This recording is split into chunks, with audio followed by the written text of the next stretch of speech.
আজকে এমন একটা নাস্তা আপনাদের সাথে শেয়ার করব যেটা এতটাই ক্রিস্পি আর এতটাই মজাদার। এটা যদি একবার এভাবে বানানো শিখে যান তাহলে আমি কথা দিচ্ছি একবার গরুর মাংস দিয়ে এভাবে বানিয়ে খেয়ে দেখবেন, এরপর থেকে নান রুটি, পরোটা, তন্দুর রুটি, বাটার নান কিছুই আপনার কাছে ভালো লাগবে না। আর এটার জন্যই বারবার রিকোয়েস্ট আসবে।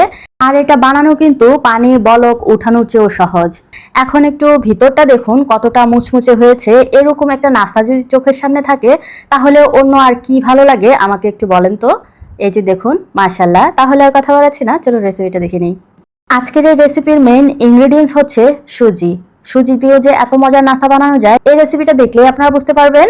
প্রথমে একটা মিক্সিং জারে নিয়ে নিলাম 1 কাপ সুজি, সমপরিমাণ নিয়ে নিলাম ভেষন। আপনারা যদি ভেষনটা না নিতে চান তাহলে কিন্তু আটা ময়দাও নিতে পারেন, তবে ভেষন দিয়ে টেস্ট অনেক ভালো আসে। এটাকে ব্লেন্ড করে নিয়ে আসতে হবে। এখন একটা মিক্সিং বলে নিয়ে নিলাম।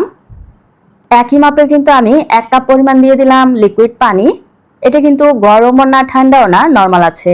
এখন খুব ভালো করে মিশিয়ে নিতে হবে। এখানে কিন্তু পরিমাণে আমাদের আরেকটু পানি লাগবে, তবে এটা একটু পরে আমি অ্যাড করব। আগে খুব ভালো করে এটা মিক্স করে নিতে হবে যেন কোনো লাম্পস, দানাদার বা দলা পেকে না থাকে। বেশি পানি একসাথে ঢেলে দিলে এটা মিক্স করতে একটু প্রবলেম হয়ে যায়, দানা দানা বেঁধে যায়। এই জন্যই কিন্তু প্রথমে অল্প পানি দিয়ে এটাকে মিক্স করে নিলাম। এখন বাকি পানিটা অ্যাড করব। এখানে আমি আরও 4 টেবিল চামচের মতো পানি অ্যাড করব। একটু ধাপে ধাপে করলেই ভালো হয়।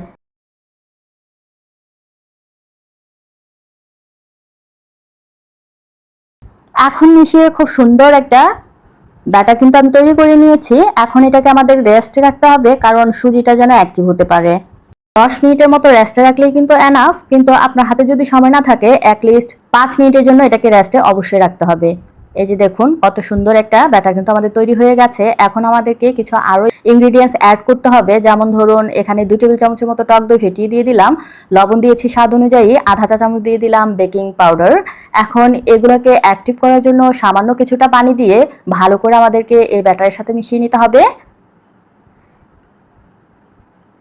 মেশানো হয়ে গেলে আমাদেরকে এটা অনেকক্ষণ যাবত রেখে দেওয়া যাবে না, সাথে সাথেই কিন্তু এখন বানানো শুরু করে দিতে হবে। প্রথমেই কিন্তু আমি চুলায় একটা প্যান বসিয়ে দিলাম। আপনারা ননস্টিকের প্যানটা নেওয়ার চেষ্টা করবেন, যেহেতু আমরা এটা তেল ছাড়া তৈরি করব তাই এই প্যানগুলো নেওয়াই কিন্তু ভালো। যদি রুটির তাওয়ার মধ্যে করেন তাহলে আপনাদেরকে কিন্তু প্রথমেই তেল অ্যাড করতে হবে।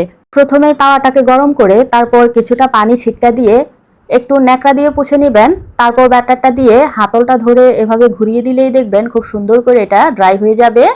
তারপর যখন দেখবেন নিচ থেকে কালার আসা শুরু করেছে একটু তেল ব্রাশ করে দিবেন, এতে করে উঠাতে সহজ হবে আর প্যানের সাথে লেগে আসবে না। এই পর্যায়ে কিন্তু চুলার আঁচটা মিডিয়াম টু লো হিটে আছে। এটা যদি হাই হিটে করতে যান তাহলে কিন্তু এভাবে ক্রিস্পি কখনোই হবে না। যখন দেখবেন এরকম কালার এসে গেছে তখন এটাকে বটে নিতে হবে। আপনারা চাইলে বটে নিতে পারেন, আবার চাইলে এমনিতেও উঠিয়ে নিতে পারেন। আমি এটাকে দেখার সৌন্দর্যের জন্য একটু বটে নিলাম। এই যে দেখুন কতটা ক্রিস্পি হয়েছে। আমি আপনাদেরকে এখন দেখাচ্ছি এটা কিন্তু ঠান্ডা হয়ে যাওয়ার পরের অবস্থা। ঠান্ডা হয়ে যাওয়ার পরও কিন্তু এগুলা কতটা ক্রিস্পি হয়েছে নিশ্চয়ই খেয়াল করেছেন। এভাবেই কিন্তু বাকি সবগুলো আমি তৈরি করে নিচ্ছি। প্রত্যেকটাই কিন্তু এরকম পারফেক্ট আর ক্রিস্পি হবে। এই যে দেখুন, মাশাআল্লাহ। এখন চলুন আপনাদেরকে পরিবেশন করে দেখাচ্ছি। সুপার ক্রিস্পি এই নাস্তাটা একবার শুধু বানিয়ে দেখবেন, আমি কথা দিলাম এটা কিন্তু আপনার পছন্দের একটা খাবারের তালিকায় পড়ে যাবে। এখন একটু ভেঙে শেয়ার করতেছি। এই যে দেখুন কতটা মচমচে হয়েছে। যে কোনো মাংস তরকারি অথবা আলুর চচ্চড়ি যেটা দিয়ে খান না কেন খেতে কিন্তু ভীষণ ভালো লাগে। আমার আজকের এই সহজ আর সিম্পল রেসিপিটা যদি আপনাদের কাছে ভালো লেগে থাকে তাহলে অবশ্যই চ্যানেলটা সাবস্ক্রাইব করে দিবেন। বেল বাটনটা ক্লিক করতে কিন্তু একদমই ভুলবেন না, কারণ এরকম নিত্য নতুন মজার মজার রেসিপি কিন্তু আমি প্রতিনিয়তই আপলোড দিয়ে থাকি। সবার আগে পেতে হলে অবশ্যই ফলো রাখবেন। আজ এ পর্যন্তই। আল্লাহ হাফেজ।